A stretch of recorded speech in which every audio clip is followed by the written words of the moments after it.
Bismillah. Assalamualaikum warahmatullahi wabarakatuh.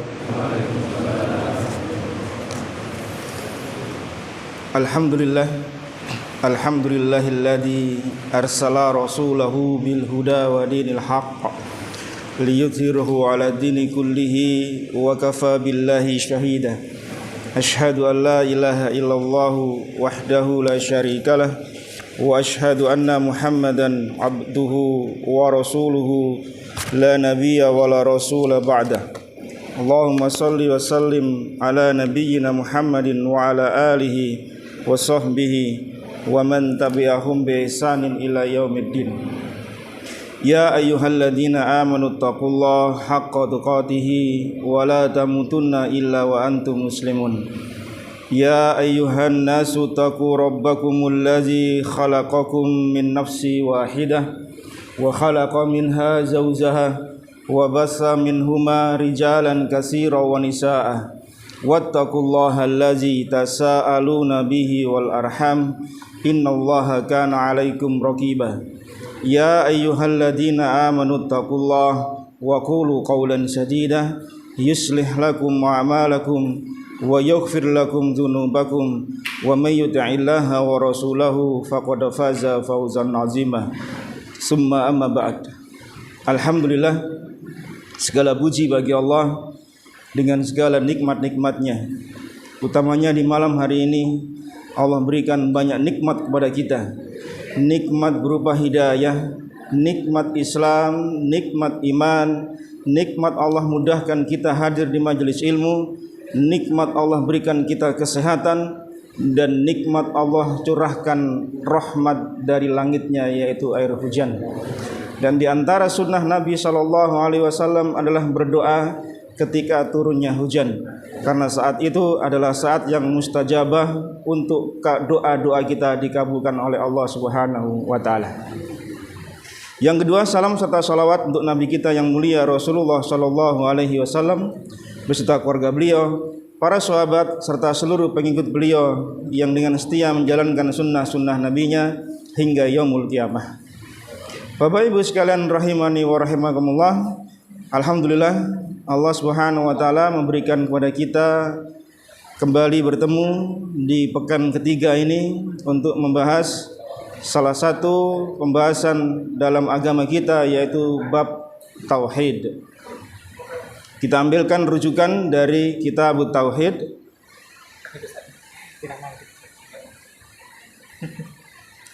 Kita ambilkan rujukan dari Kitab Tauhid yang ditulis oleh Syekh Muhammad At-Tamimi rahimahullahu ta'ala. Dan insyaallah panjenengan sebelumnya sudah pernah memegang kitab tersebut.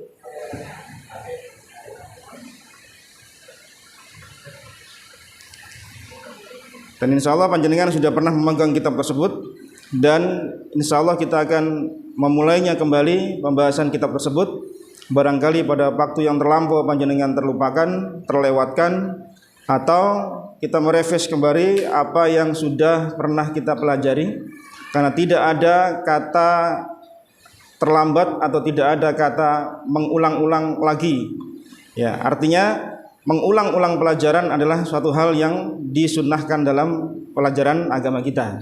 Sebagaimana Nabi SAW jika beliau itu memberikan tausiah, beliau mengulang-ulang kalimat beliau sebanyak 3 kali agar difahami oleh para sahabat. Baik jamaah sekalian yang dimuliakan oleh Allah Subhanahu wa taala, kitab ini berjudul Kitab Tauhid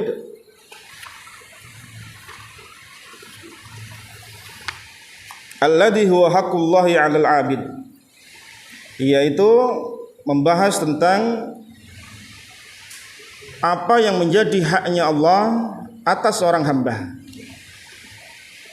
Ketika membahas kitab tauhid, berarti kita membahas tentang amalan hamba kepada Allah Subhanahu wa taala. Dan saya ambilkan syarah dari kitab tauhid ini dari tulisan Al-Ustaz Dr. Firanda Dirja hafizahullah taala. Kemudian kita tambahkan referensi yang lain sebagai sumber rujukan utama dalam pembahasan kitab ini. 6. Kita bacakan apa yang beliau tuliskan untuk mensyarah kitab ini, dan pada pertemuan ini kita akan membahas tentang muqaddimah. Kata penulis, alhamdulillahi wassalatu wassalamu ala rasulihil amin wa ala alihi wa sahbihi ajma'in, amma ba'du. Tidak diragukan bahwasanya tauhid adalah landasan bagi setiap amal. Amal sebesar dan sehebat apapun, jika tidak dibangun di atas landasan tauhid, maka akan sia-sia dan sirna. Apapun amal yang kita bangun, jemaah sekalian, sehebat apapun, sebesar apapun, jika landasannya adalah bukan tauhid, maka amal itu akan sia-sia di sisi Allah Subhanahu wa taala. Sebagaimana Allah Subhanahu wa taala berfirman dalam surah Ibrahim di ayat yang ke-18, di surah Ibrahim ayat yang ke-18, Allah berfirman, masalul ladina kafaru bi rabbihim a'maluhum karamadin istaddat bihir rih fi yaumi 'asif. Perumpamaan orang yang mengingkari Rabb-nya, sebagaimana perbuatan mereka itu seperti abu yang ditiup oleh angin yang sangat kencang di musim angin itu yang sangat-sangat kencang.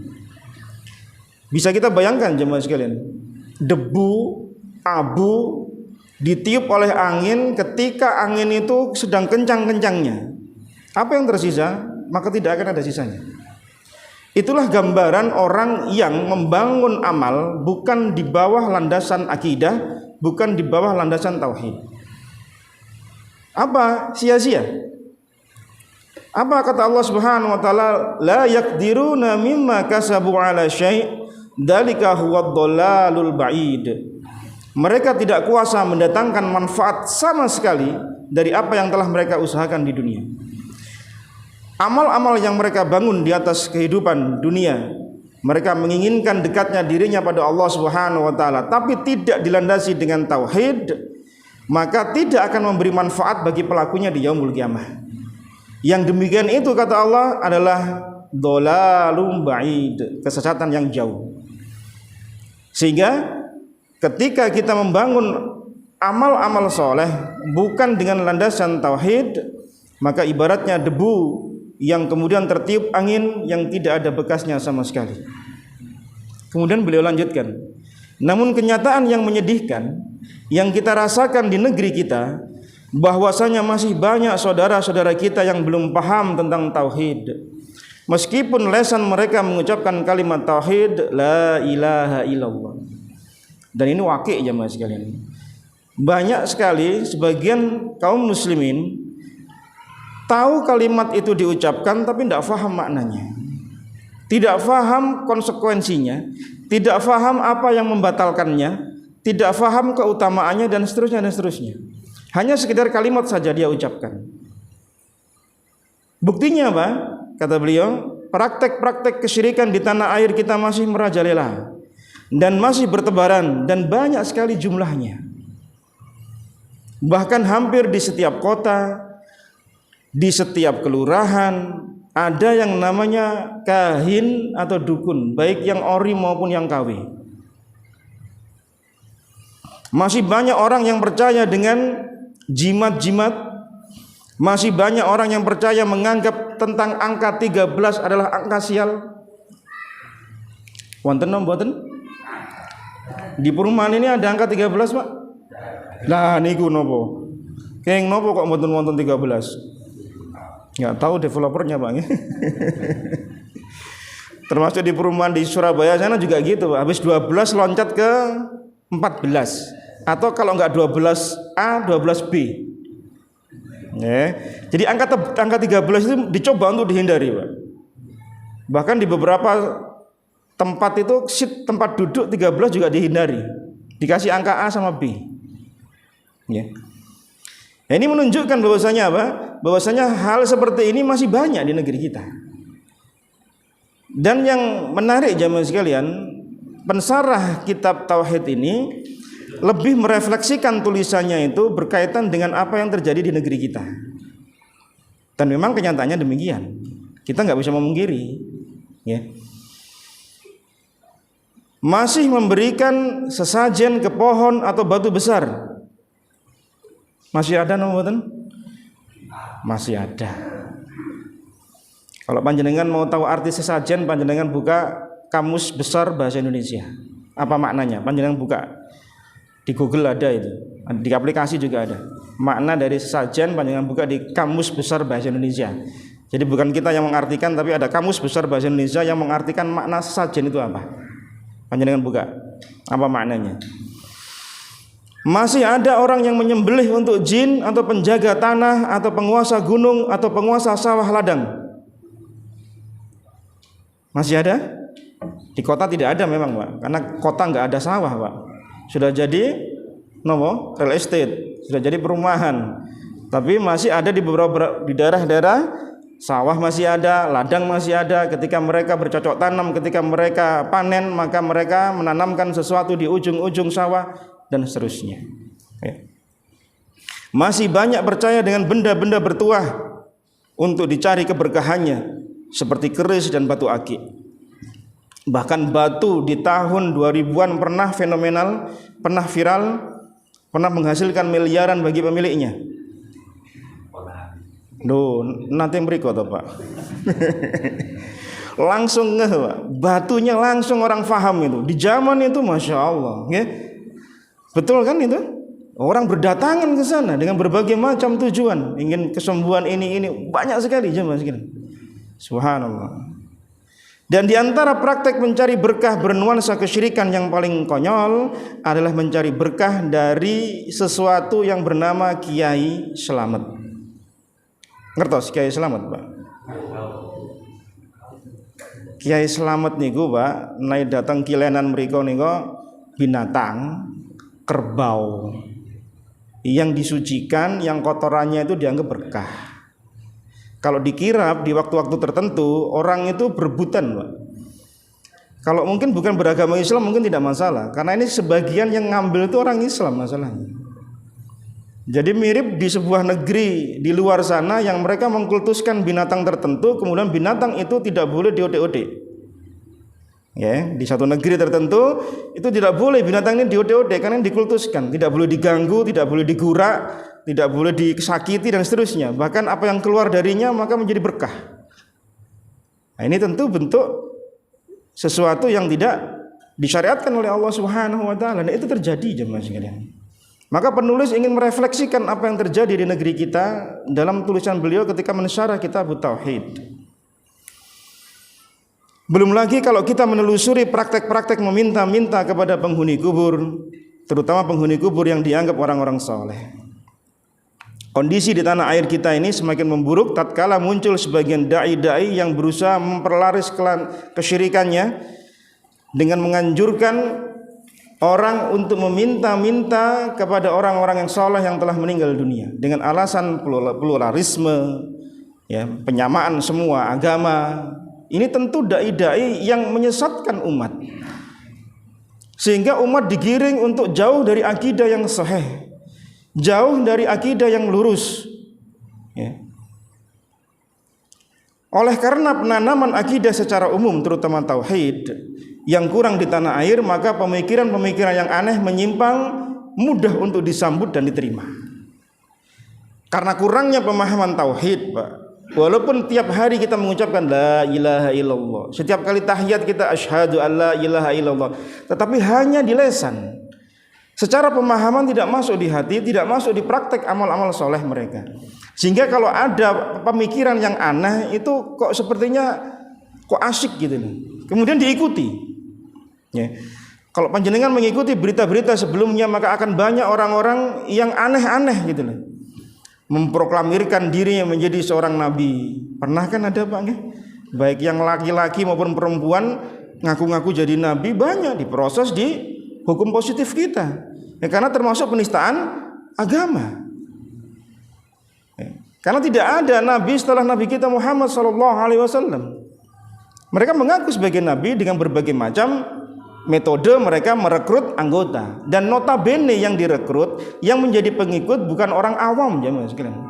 Orangnya pinter-pinter, intelektual, ya. Walaupun kemudian pemimpinnya sekarang baru saja meninggal dunia, ya, memproklamirkan diri menjadi pembawa risalah, pernah mengaku jadi Jibril, pernah mengaku jadi Al-Mahdi dan seterusnya. Dan itu bagi sebagian orang yang awam dan yang jahil itu sesuatu hal yang menarik, karena keluar dari pakem. Ya, orang itu kadang ingin keluar dari zona aman, Pak. Kayaknya asik gitu, ngikuti hal-hal yang aneh-aneh kayaknya asik gitu. Ya. Kalau kita ingin terkenal jemaah sekalian, maka ada sebuah pepatah yang menyebutkan khalif tu'raf, berbuatlah aneh kalian maka kalian pasti akan terkenal. Kalau ingin terkenal, bikin yang aneh-aneh, Pak. Bahkan yang lebih dahsyat lagi ungkapan orang-orang Arab dahulu, mereka mengatakan bul ma'a zamzam fatashhur, kencingilah air zam-zam maka engkau akan terkenal. Kalau panjenengan di sini nggak terkenal, pergi ke sono, ke tanah suci sana, kencingi air zam-zam, panjenengan terkenal saat dunia. Artinya apa? Kalau ingin orang terkenal itu bikin hal-hal yang aneh. Namanya nggak dikenal, ingin cari panggung, ingin cari perhatian orang, bikin hal-hal yang aneh. Dan notabene yang mengikuti bukan orang awam jemaah sekalian. Kita kenal beberapa orang yang mengikuti yang namanya agamanya, ya saya sebut nama saja, Lia Eden. Pernah dengar nama ini? Barusan meninggal Pak orangnya. Walaupun sudah divonis oleh pengadilan positif di negeri kita, pengikutnya notabene bukan orang awam, Pak. Bukan orang-orang bodoh, nyun sewu. Orang-orang terpelajar. Beberapa orang yang kita kenal itu ada dokter, ada dosen. Subhanallah, loh kemana akal rasional mereka kok bisa terbawa hal yang seperti itu? Nah, artinya nopo? Akal pikiran pinternya seseorang, IQ-nya seseorang tidak menjamin seseorang itu lurus akidahnya. Apa yang menyebabkan lurusnya akidah? Sucinya hati, bersihnya hati seseorang. Kalau panjenengan tahu bagaimana para sahabat Nabi Ridwanullah alaihi jami'an, mereka bukan orang-orang pinter secara akademik loh, Pak. Sebagian budak, sebagian orang bawahan, sebagian orang rendahan dari kasta di mana kita memandang. Abu Hurairah, siapalah beliau? Salman Al-Farisi, siapalah beliau? Bilal bin Rabah, siapa lagi beliau? Dan yang lain dan yang lainnya. Tapi dari sisi akidah mereka mantap, mereka kuat. Bandingkan dengan Abu Jahal, Abu Lahab, mereka intelektualnya orang Quraisy, Pak. Bangsawannya Quraisy, kerabat dekat Nabi SAW. Apa yang menjamin mereka tidak mau mengikuti Nabi SAW? Enggak ada. Bahkan secara notabene mestinya mereka mengikuti Nabi SAW. Kenapa? Ponakannya, kerabat dekat, tahu dari kecilnya Nabi SAW seperti apa. Begitu dibawakan risalah tauhid, terpecah mereka. Artinya kecerdasan seseorang itu tidak menjamin. Ya. Fakihnya seseorang itu bukan karena dia cepat lambatnya menghafal, bukan cepat lambatnya dia membaca atau memahami sesuatu, bukan, tapi karena sucinya hati. Maka di antara bentuk pengagungan terhadap ilmu adalah dia mensucikan wadahnya. Apa wadahnya? Hati. Kalau panjenengan ingin ilmu itu datang kepada kita dan kita faham tentang agama ini, maka hati ini disucikan dahulu. Ada seorang pedagang mutiara, pedagang permata. Apa yang dia persiapkan? Dia persiapkan tempat yang bagus, etalase yang bagus, keamanan yang maksimal agar barang berharganya ini aman. Karena dia tahu permata yang dia jual harganya mahal, mutiara yang dia jual harganya mahal. Itulah ilmu ya Mas sekalian. Pemahaman seseorang terhadap ilmu din, ya seperti itulah dia seharusnya memperlakukan. Dia letakkan wadahnya ilmu di hatinya ini, dia bersihkan dahulu. Dengan cara apa? Dia jauhkan dari subhat, dia jauhkan dari syahwat. Karena dua penyakit ini adalah dua penyakit yang menggerogoti bersihnya hati, yaitu penyakit syahwat dan penyakit subhat. Penyakit syahwat adalah kemaksiatan. Dosa yang dilakukan seorang manusia itu karena syahwat. Dia memandang, dia mencuri, dia minum khamr, dia berzina, dia korupsi dan seterusnya, itu karena syahwat. Yang kedua penyakitnya apa? Yaitu subhat. pemikiran-pemikiran yang rancu, yang merusak akidah kita, yang merusak akal lurusnya manusia. Makanya harus dibersihkan. Kalau hati ini tidak bersih dari dua ini, plus ditambah yang ketiga yaitu kotorannya syirik, maka hati ini akan sulit Pak untuk menerima ilmu. Maka jangan salahkan pematerinya, jangan salahkan materinya. Kalau kita nggak nangkep soal ilmu, boleh jadi hati kita belum siap menerima mutiara ilmu tadi dari Allah Subhanahu wa Ta'ala. Sebagaimana Imam Syafi'i ketika mengeluhkan tentang tersendatnya hafalan beliau kepada guru beliau Waqi' rahimahullah, maka Imam Waqi' rahimahullah menasihati Imam Syafi'i yang ketika itu masih remaja, agar apa? Agar Imam Syafi'i menjauhi kemaksiatan. Karena ilmu tidak akan bisa masuk kepada pelaku maksiat. Ilmu itu cahaya, kemaksiatan itu kegelapan. Maka cahaya tidak akan bisa masuk ke dalam kegelapan. Dia harus pergi salah satunya. Itu sekelas Imam Syafi'i jemaah sekalian, Muhammad bin Idris rahimahullah, yang beliau di usia 7 tahun telah hafal Al-Quran. Di usia 10 tahun beliau telah menghatamkan kitab atau menghafal kitab Al-Muwatta. Dan di usia 15 tahun beliau telah berfatwa.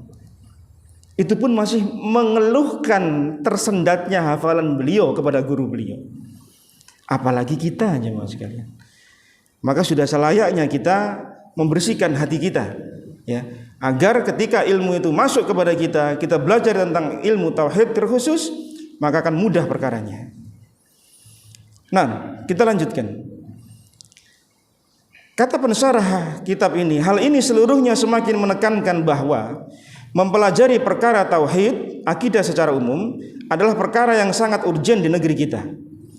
Adapun pernyataan sebagian orang yang meremehkan dakwah tauhid, ada sebagian orang, Mbak, kok bahas tauhid aja, gak bosen dah. Ket biyen sampai saiki tauhid aja. Sebagian orang meremehkan dakwah tauhid jemaah sekalian. Padahal ketika manusia lahir, dia berkenalan dengan tauhid. Di sepanjang hidupnya dia berkenalan dengan tauhid, bersinggungan dengan tauhid. Di akhir kehidupannya pun dia berkenalan juga dengan tauhid. Man akhiru kalami la ilaha illallah dakhalal jannah. Barang siapa yang akhir kalimatnya kalimat tauhid la ilaha illallah, masuk surga. Berarti tauhid. Sepanjang kehidupan kita belajar tauhid. Maka jangan pernah meremehkan, oh belajar tauhid ngapain? Kan sudah pernah dibahas ini. Iya, diulang-ulang. Ad-dinun nasihah. Agama itu nasihat. Diulang-ulang. Karena barangkali hari ini kita faham, besok lupa. Hari ini kita bisa ngamalkan, besok terlupakan dari kita. Maka mengulang kembali pelajaran itulah sunnah Nabi SAW untuk merefresh kembali apa yang ada dalam ingatan kita. Sehingga dikatakan di sini, mempelajari tauhid dianggap sebagai pembahasan yang sangat kuno dan tidak relevan lagi di musim seperti sekarang. Jemaah sekalian, tauhid itu adalah hakikatnya sering disalahfahami oleh sebagian orang. Karena menganggap bahwasanya tauhid itu adalah hanya kita mengimani Allah yang menciptakan alam semesta. Titik. Kalau orang sudah mengimani Allah sebagai pencipta, berarti dia sudah mentauhidkan Allah. Padahal tidak semudah itu. Ya. Coba kita lihat dalam surah Al-Ankabut di ayat yang ke-61. Di sana Allah Subhanahu wa taala berfirman, "Wala in sa'altahum man khalaqas samawati wal arda wa sakhkhara syamsa wal qamara la yaqulunallah fa anna yufakun." Dan jika engkau Muhammad sallallahu alaihi wasallam bertanya kepada mereka orang-orang kafir yang mensekutukan Allah, mereka ditanya siapa yang menciptakan langit, siapa yang menciptakan bumi, siapa yang menundukkan matahari dan bulan, apa jawaban mereka? Allah. Fa anna yufakun, maka mengapa kalian berpaling dari kebenaran? Mengimani Allah menciptakan kita, mengimani Allah menghidupkan kita, mengatur rezeki kita, mematikan kita, mengatur alam semesta, tidak serta-merta orang itu disebut bertauhid pada Allah Subhanahu wa taala. Kenapa? Karena kenyataannya orang yang menyatakan seperti itu, dia memalingkan ibadahnya bukan kepada Allah. Dia palingkan kepada yang selain Allah. Maka inilah yang kemudian dibahas oleh Syekh Muhammad At-Tamimi dalam kitab beliau At-Tauhid, Kitabut Tauhid, agar pemahaman mereka itu tidak hanya terfokus pada satu bab tertentu, yaitu apa? Mengesahkan Allah dalam hal rububiyahnya Allah.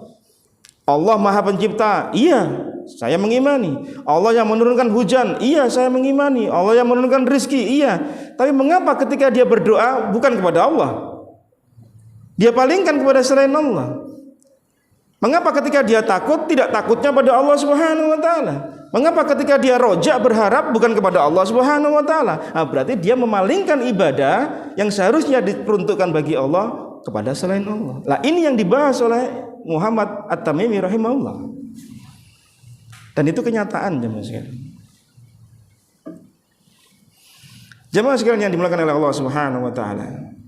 Di masa dahulu, di masa penulis ini hidup, beliau dilahirkan di Uyainah di tahun ke-1115 Hijriah bertepatan dengan 1703 Masehi, dan wafat di Dir'iyah di Saudi Arabia di tahun 1206 Hijriah bertepatan dengan 792 Masehi.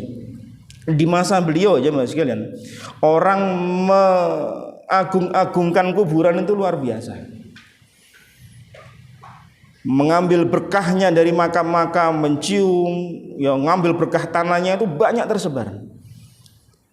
Sampai ada sebuah makam yang disebut dengan makamnya Zaid bin Khattab, itu dimuliakan oleh orang-orang di masa itu.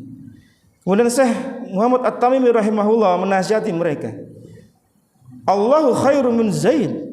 Allah itu lebih baik daripada Zaid. Mengapa engkau meminta bukan kepada Allah Subhanahu wa taala? Jadi mereka nyata-nyata meminta itu di kuburan yang dianggap sebagai orang soleh. Barusan tadi saya lihat di Facebook, itu sudah beberapa waktu yang lalu sih, cuma kok terulang kembali di beranda saya keluar. Di Banjar itu nanti Pak, Kalimantan, ya. Ada sebuah makam yang dikeramatkan, ya, yang orang-orang berselisih. Apa benar ada orang soleh di makam tersebut?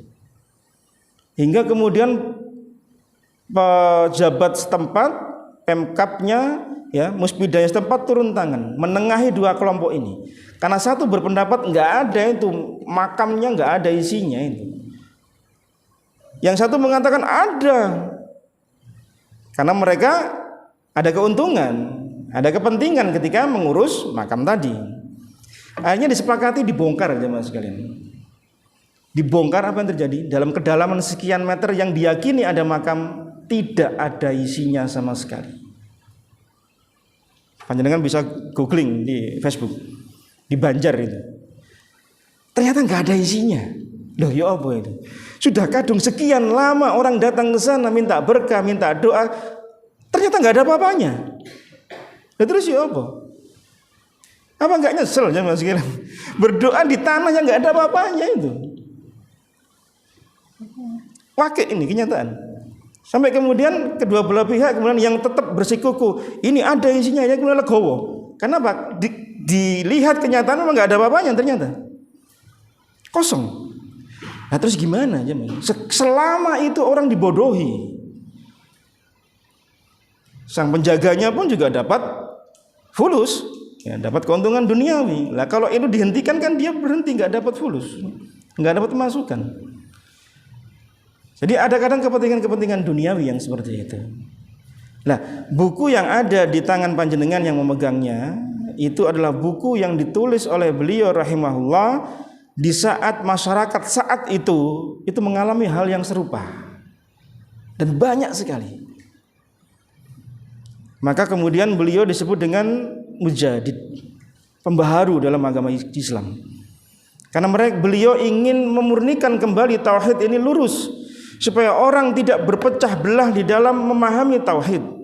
Ketika orang hanya memahami tauhid Allah itu yang menciptakan, yang menurunkan hujan, memberikan rezeki, menghidupkan, hanya itu saja, maka sejatinya mereka sedang memisah-misahkan tauhid. Beliau ingin menyatukan kembali tauhid itu agar jangan dipisah-pisahkan. Ya. Dan kenyataannya jemaah sekalian rahimani wa rahimakumullah, maka di kitab ini yang kita bahas akan membahas tentang bagaimana yang terjadi penyimpangan masyarakat dalam bab ini. Dan di antara keistimewaan kitab yang panjenengan pegang, yang memilikinya, murah kok jamaah sekalian kalau belum panjenengan punya. Ini di sono, di negerinya sana Pak, itu dijual 1 real Pak. 1 real. 1 real ini pinten? 4.000 sekian. Di Indonesia sekarang karena sudah diterjemahkan agak tebelan jadi membengkak bukunya, jadi sekitar 30-an ribu. Jadi kalau yang belum memiliki, monggo panjenengan miliki sebagai bentuk kita murojaah. Jadi kalau panjenengan ngaji sambil bawa bukunya akan lebih enak. Plus panjenengan bawa catatan untuk ngoret-ngoret apa yang perlu untuk dicoret-oret, ya, untuk menambah pemahaman panjenengan. Kalau di rumah bisa dibuka-buka, nanti bisa ditularkan kepada anak-anak, kepada cucu-cucu untuk sebagai bukti, ini loh kakekmu dulu ngaji. Memotivasi cucu-cucu kita, ayo ngaji yo, iki lho mbahmu mbiyen yo ngaji, iki lho bukunya tak oret-oret. Kalau bukunya itu auto kencling-kencling berarti enggak tahu ngaji nih Pak. Kata dibuka soalnya buku ini.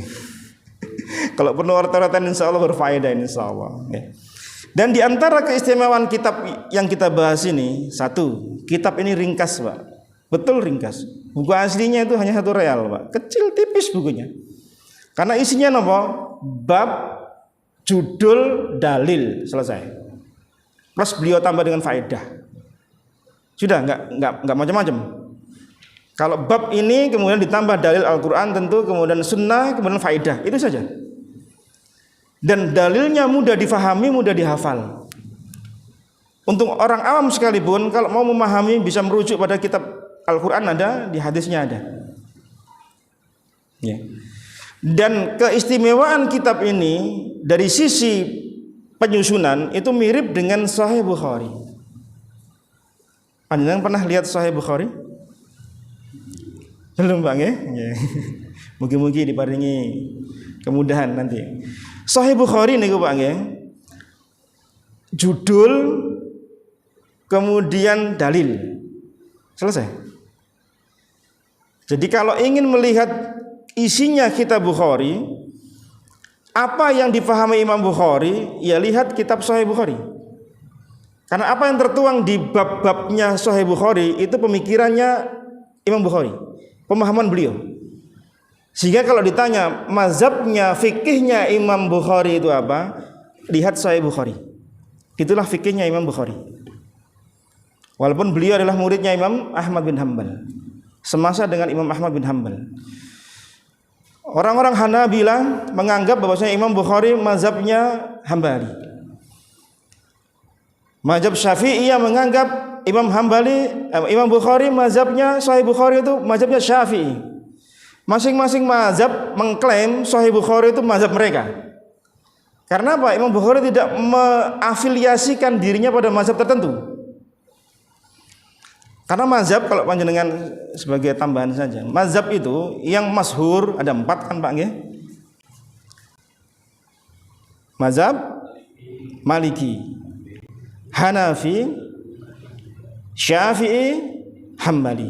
Karena Imam Ahmad itu paling muda karena muridnya Imam Syafi'i. Kenapa kok jadi besar 4 mazhab ini Pak? Kenapa? Karena yang membesarkan itu murid-muridnya. Ya. Yang membesarkan mazhab ini murid-murid beliau. Lah 4 imam ini tidak pernah memproklamirkan ini loh mazhabku, enggak. Ikutilah mazhabku, tidak. Para muridnya lah yang kemudian menyebarkan, tersebar ke negeri-negeri tertentu, ke negeri sana, ke negeri sini, sampai ke negeri kita. Itu para murid-murid dari imam-imam tertentu tersebut. Lah ada juga namanya Imam Auza'i, ya, termasuk Imam Bukhari. Itu tidak punya mazhab Pak. Mazhabnya apa? Ya mazhab beliau Imam Auza'i. Loh kenapa kok nggak populer? Nggak ada murid-muridnya yang mempopulerkan. Hingga lama kelamaan mazhab ini nggak dikenal banyak orang. Sementara yang populer 4 yang kita pahami ini. Ya, itu sekedar tambahan untuk kita. Sehingga Sahih Bukhari keistimewaannya itu ditiru oleh Syekh Muhammad At-Tamimi rahimahullah. Dari segi apa? Segi penyusunan, simple.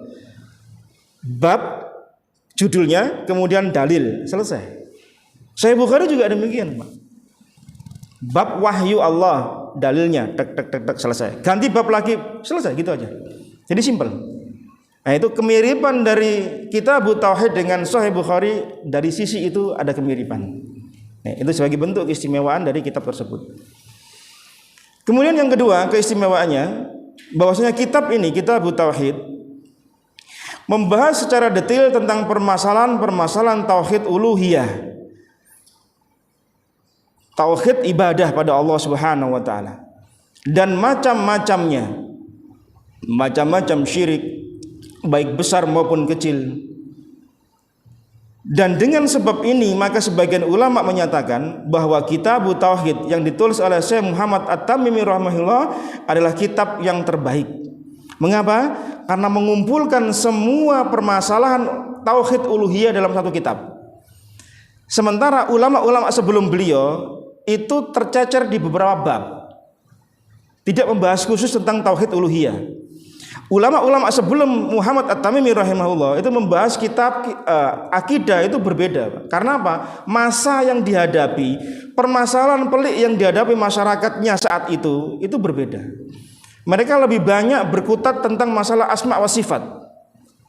Dari kaum Jahmiyah yang menakwil asma Allah, sifat Allah, itu yang dibantah oleh para ulama-ulama sebelum Muhammad At-Tamimi rahimahullah. Sementara masyarakat yang dihadapi oleh Muhammad At-Tamimi rahimahullah dengan keluarnya kitab ini, orang-orang yang banyak menyelewengkan ibadahnya bukan kepada Allah Subhanahu wa taala. Sehingga beliau tulis kitab ini khusus untuk memberikan pelajaran kepada masyarakat saat itu. Dan seseorang, Mbak, kalau menulis sesuatu untuk dipraktekkan di masyarakat karena ada masalah di tengah-tengah masyarakat, itu lebih mengena dibanding kalau orang menulis hanya karena ingin menuangkan pikirannya, bukan karena permasalahan yang sedang dihadapi. Itu salah satu keistimewaan pula yang dimiliki oleh kitab ini. Sehingga kalau panjenengan ingin tahu apa yang terjadi di masa itu, ya, di tahun 1112 Hijriah sampai dengan meninggalnya beliau, ya bacalah kitab ini. Maka itulah yang terjadi di masa itu, Pak. Yaitu apa? Penyelewengan orang-orang dalam mentauhidkan Allah dalam hal ibadah. Apakah orang-orang terdahulu sebelum Muhammad At-Tamimi rahimahullah tidak membahas tentang tauhid?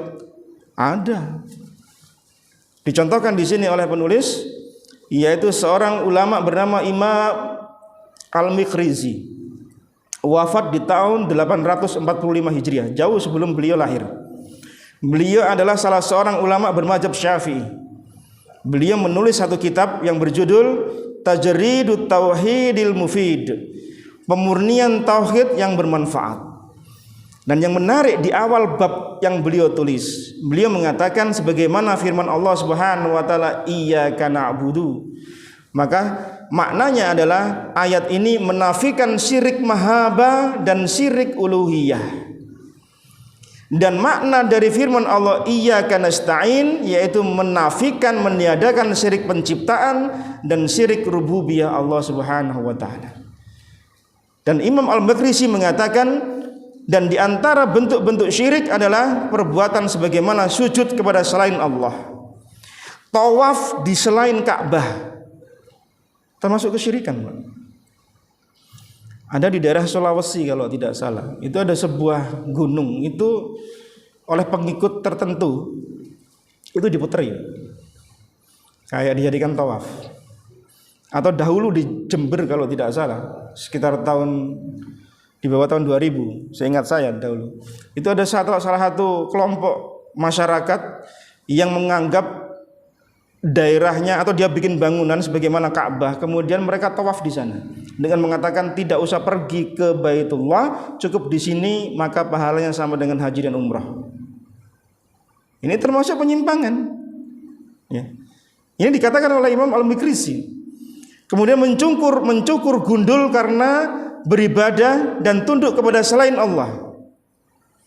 Kalau ada orang menggundul rambutnya, Pak, karena sebab dia ta'abud bukan pada Allah, itu tidak boleh. Apakah ada menggundul rambut untuk ta'abud pada Allah? Ada? Wonten napa mboten? Pas kapan? Leres. Ketika panjenengan selesai lempar jamarat, ya, kemudian panjenengan apa? Tahalul.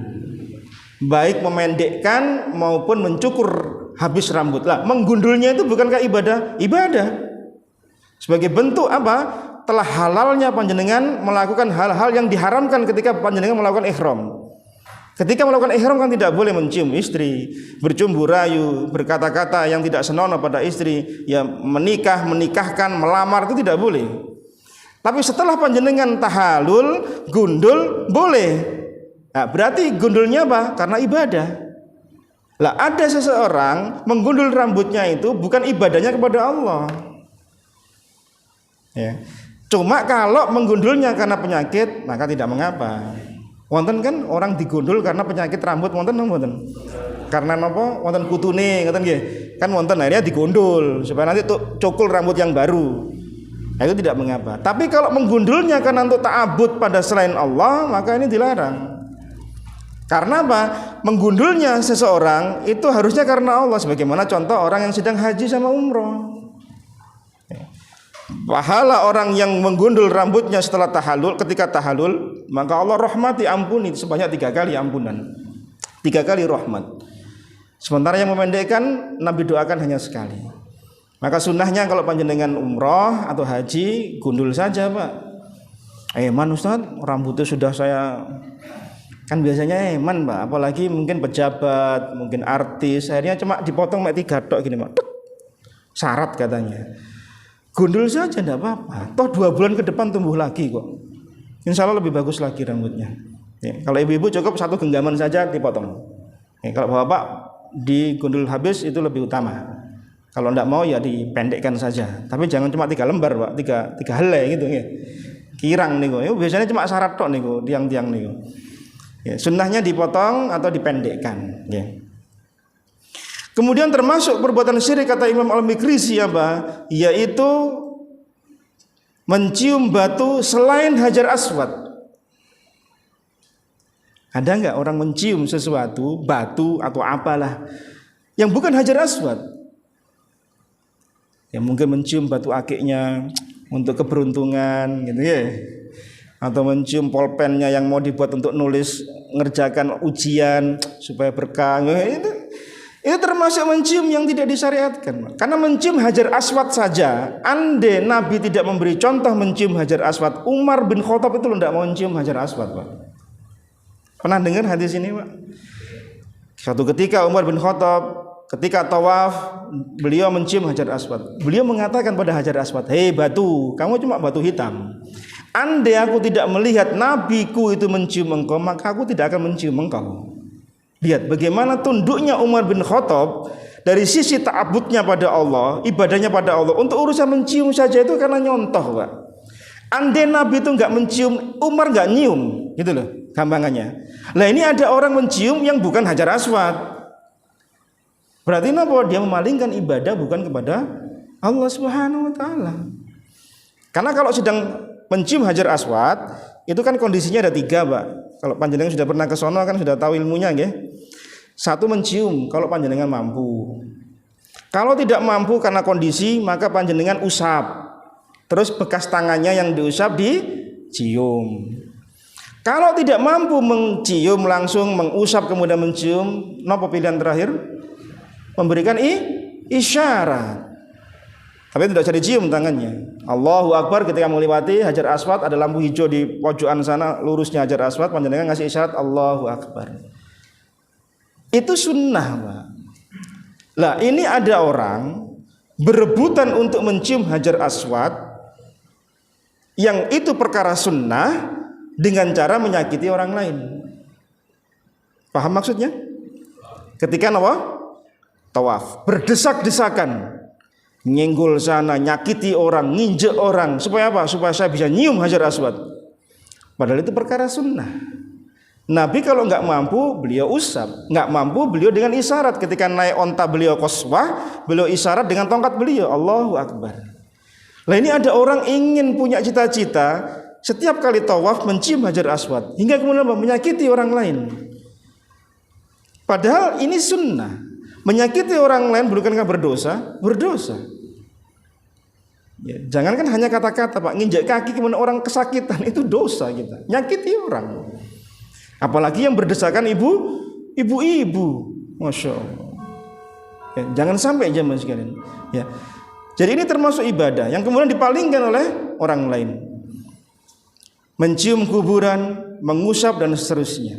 Dan ini termasuk perkara-perkara yang dilakukan bukan karena Allah Subhanahu wa taala. Ini ulama mazhab Syafi'i sebelum jauh masanya Imam Muhammad At-Tamimi rahimahullah. Kemudian beliau melanjutkan, ziaratul kubur ala salasati aksamin.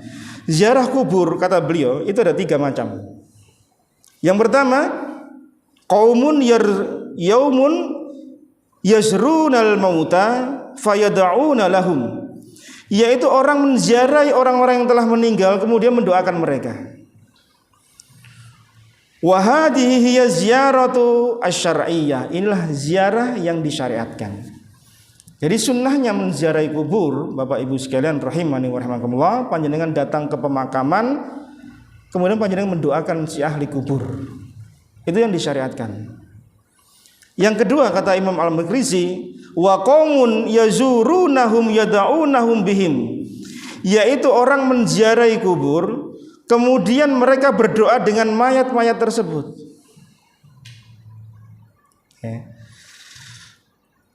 Fahaulai humul musyrikuna fil uluhiyah wal mahabbah. Inilah kesyirikan yang namanya syirik uluhiyah dan syirik mahabbah. Ini Imam Al-Makrizi, ulama mazhab Syafi'i Pak mengatakan demikian. Yang ketiga, wa qaumun yazrunahum fayad'unahum anfusahum, yaitu orang menziarahi kubur kemudian dengan mayat-mayat itu mereka berdoa. Yang ini sudah masuk kepada wa haula'i humul musyrikuna fir rububiyah, yaitu mensekutukan Allah dalam rububiyah Allah Subhanahu wa taala. Kita rehat dulu, kita azan.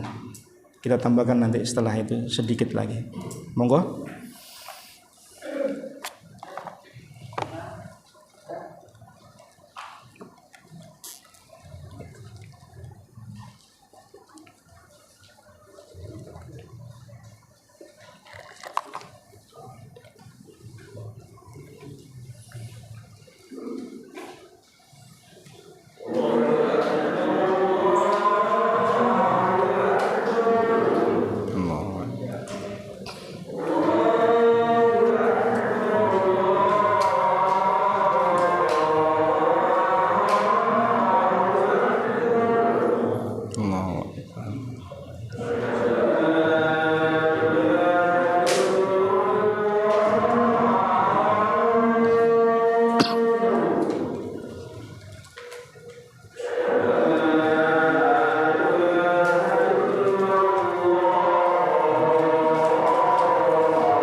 Baik, kita lanjutkan.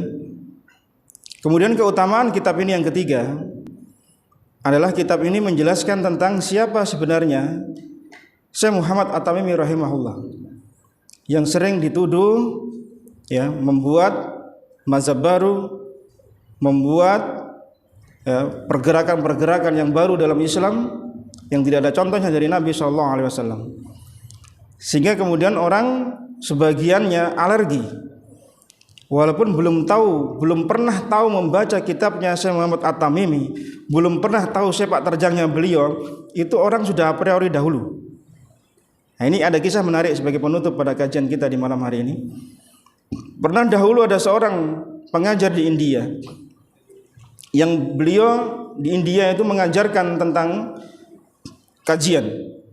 Setiap kali belajar tentang kitab-kitab yang diajarkan, maka di akhir pembahasan atau di akhir pelajaran yang diadakan di masjid-masjid yang dia ampu, yang dia isi, maka senantiasa ada doa yang diselipkan. Nah, yang menarik doa itu adalah laknat kepada Syekh Muhammad At-Tamimi rahimahullah.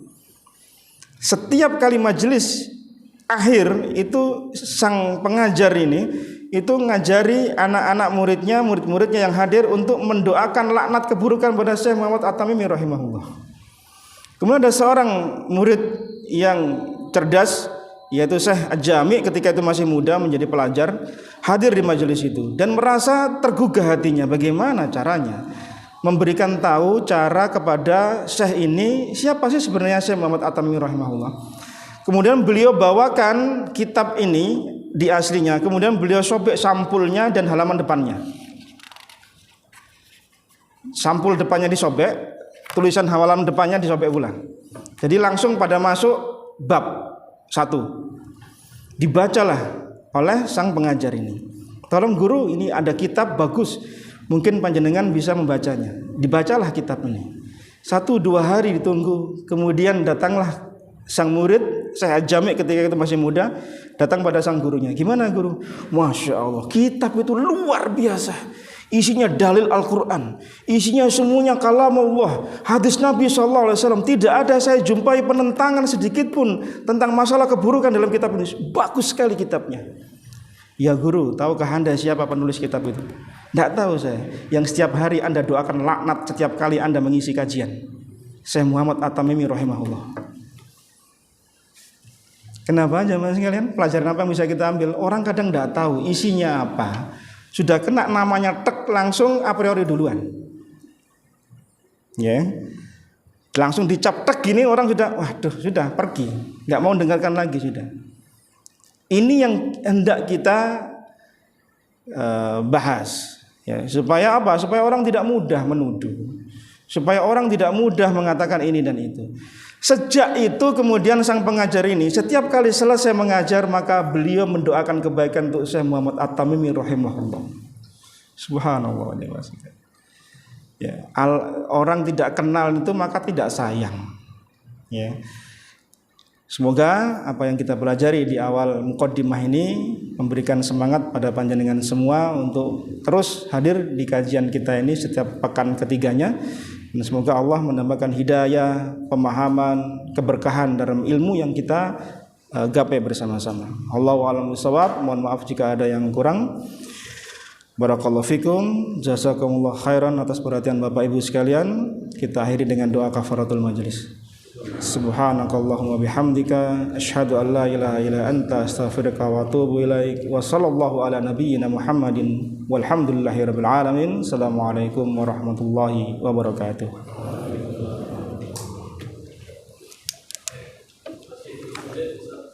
Oh, ada tanya jawab. Monggo kalau ada yang bertanya.